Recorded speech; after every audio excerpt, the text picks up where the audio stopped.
seeing there? Well, today is our last rehearsal here at the Radcliffe Creek School before we move into the theater and put the show on for the public on July the 19th, which is Saturday night. And Paul is our musical director, and he was our musical director in 2011 when we did the first Showstoppers. And Paul and I have a long association from when you were how old? 18. My very first Broadway show I did with Mark, which was the revival of 42nd Street. And Paul was the rehearsal pianist and played the onstage pianist in the show. So Paul arrived yesterday, and last night we were showing him what the adults have done, and today we spent showing him what the children have done, and then he takes over the musical direction to polish it and finesse it for the performance on Saturday. Have you worked with the children before, Paul? I have. I've done a number of shows that have kids in them. A lot of times it's only 1 or 2 kids. I just did a show in the fall called Fun Home that had 3 kids in it.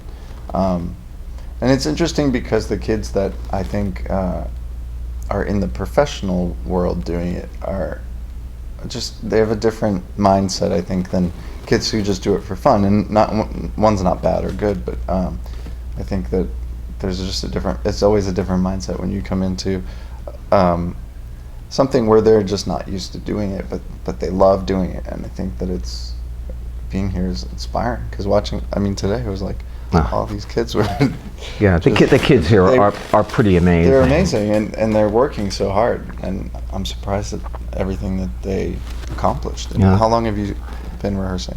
I think this is the 6th session that we've had. Okay. So we don't get a lot of time with them, and the number who show up from session to session varies hugely,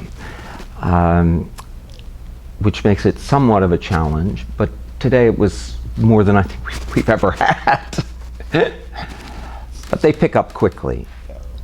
I think that the greatest challenge for me is learning that these children particularly are special children. They are exceptional, but they come from sometimes difficult backgrounds.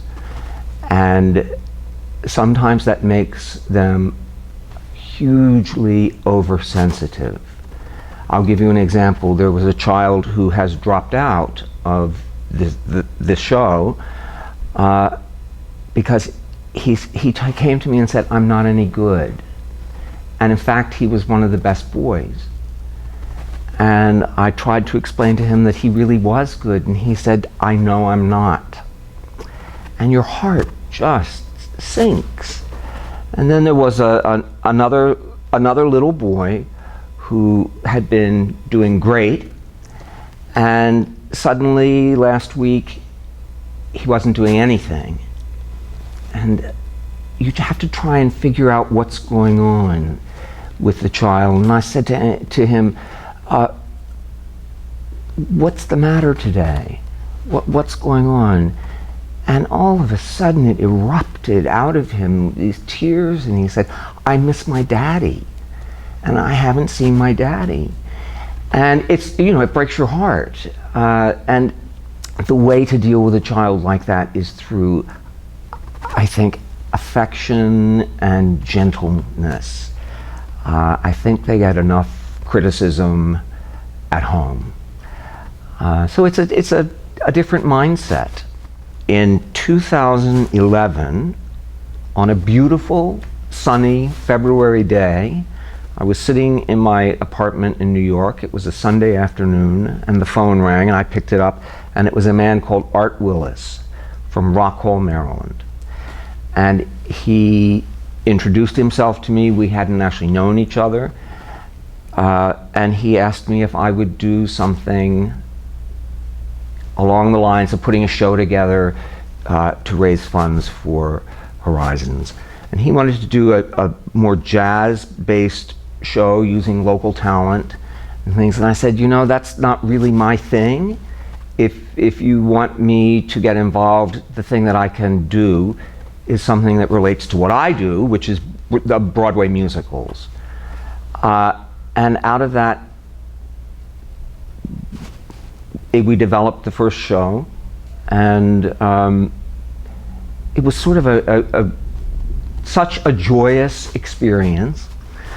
Paul was the musical director, and one day we were talking, and I said, "Look, I don't have this piece of music." And he said, "I thought they were getting the music for me." And I said, "Wait a minute, I am the they." so help me figure this out. This was before I arrived here. Yes. Yeah, I mean, watching Mark put everything together, I mean, it's a huge undertaking to put any of these together. But I remember Mark asking me if I would come help because I have done a lot of benefits and galas in New York because they ask me to do them and I can't help myself. But I don't know if you had ever done this kind of evening. No, I hadn't. I hadn't at all, and I had no idea really how it was going to play out. I said to Art Willis later, I said, "You really got me on a good day." But it turned out to be a joyous experience. I don't think I've worked so hard on anything, even in my off-Broadway days of sewing costumes and making wigs and doing whatever you had to do to get a show on. And you know what? You don't mind. You don't mind at all. I'm from upstate New York originally, about 3 hours northwest of New York City. But sort of a small town called Oneonta, New York. And it's small, but it's very artistic. There's a lot of artists and furniture makers, and it used to be a railroad town. There's a lot of colleges there. But I come from a family that is very into music and the arts. My stepdad was an opera singer, and my mother grew up just across the river from New York City. So I was always exposed to Broadway theater. So, you know, as a child, I was different than these kids because we were always going in to see shows, and I mean, at least once a year I saw a Broadway show for Christmas. And, so it's a different frame of reference that I come from. But it's always been very interesting to meet kids who have never been to New York City, or adults who've never been to New York City. Mm. Currently am the associate conductor for a show called Holler If You Hear Me, which is based on the songs of Tupac Shakur. But it's sadly closing this Sunday because it never quite caught on business-wise. Yes, and it's in one of the great theaters in New York, the Palace Theater, one of the great American theaters, but it just hasn't found an audience. It's a different audience. It's not the theater-going audience that is aware of what's going on, and they were never able to find them. Yeah, and it's dark, and it's a very real show. It takes place now in an inner city. It's about young black men in inner cities and the struggles that they go through to try to get back on their feet or get on their feet at all, coming from that kind of background. And I think that it's just kind of, you know, when you think of Broadway, a lot of people would rather see Wicked. And you have no idea. I worked for many years with the legendary producer David Merrick, who really was the greatest producer of the 20th century. And David used to say, "No one knows what makes a hit show." He said, "It's a miracle. No one knows, because if anybody knew, they'd be a billionaire." And all great efforts don't succeed. You know, nobody goes in thinking, "Oh, we're going to do a flop this time." But you never know. You never know until you open the doors and invite the public in. Let me tell you from my own experience. I grew up in the little town of Fairleigh, and my mother and father realized that I had this interest that was other than what everybody else was doing.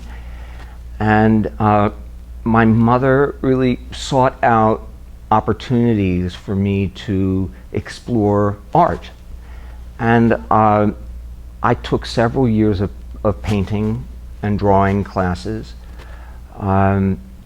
but there were not a lot of opportunities to do that. And I think there was some theater being done. I'm not really that aware of what it was. I remember seeing one painful production of Arms in the Man in a gym at Washington College, and it was pretty painful. Which Shaw might have been painful anyway for a young person. I think the arts community has expanded tremendously here. There's a lot of music activity. In Rock Hall, there is the Mainstay, which it's not new. It's been there for a long time, and it gets good talent. They have a regular program throughout the year. The Garfield Center has a regular program of music and plays and comedy and open mic nights and things. I think that there's a much more hospitable atmosphere here. I would suggest finishing school at home and going to college for anything. I went to college in New York City, and I didn't study what I've ended up doing, but I started my career while I was in college because I was there. But I think for somebody who grows up in someplace rural, it's important to go to a big city and live in a big city, even if they don't end up staying there forever. Because the people you meet and the experiences you have in a big city are not like anything you get in a small town. And it's something you better do while you're young. Yes. Because it's daunting. It can be hard, and I think... I have a new production of Barnum that is being produced by the greatest producer of the 21st century. If David Merrick was the greatest producer of the 20th century, Cameron Mackintosh is certainly the leading impresario of our time. And I did a production with Cameron last summer of Barnum at the Chichester Festival Theater. And that production, with changes of things that we learned about when we did it in Chichester, will start a UK tour in September. So that's next for me. And then ongoing work with 42nd Street, which is plans are afoot for another major production of it. So that's what I'm doing. Well, my show closes on Sunday. I have a show in 2010 on Broadway that also didn't last very long, called The Scottsboro Boys. It was one of the last Candor and Ebb shows. They are doing a West End production in London. So I will be going there to set it up as a music supervisor. I won't be staying there to do it, but just sort of overseeing the music team there and getting that set up. So that's next on my agenda in September. This is your second time to Chestertown, then? Yeah. Right. Mm-hmm. You enjoying it? Yeah, it's A little bird. it's a nice break from New York City, and I've been in the grind of putting up a new Broadway musical and basically have very few days off, so it's kind of nice to get away from. It's the yin and the yang of life. New York, I live on 42nd Street in the heart of the city, and have this place in Maryland that is our family farm on the Chesapeake Bay, and it is idyllic. And when I was young, I thought, I can't wait to get out of here, and anymore, I can't wait to get back. And Mark and I have been, collaborators and friends for now almost 14 years. So it's nice to spend time together, working on something, and I'm sure that it wouldn't be such a fun experience if we hadn't the history that we have. But yes. Also, it allows, in a collaboration that grows over time, allows you a shorthand that you don't have to talk. You just get it. Yeah. And it allows you to function much more quickly and efficiently than with someone you're meeting for the first time.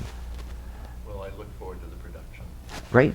Thank you. I think it'll be a great night out. I mean, I really do. I think that the kids are going to be amazing. They're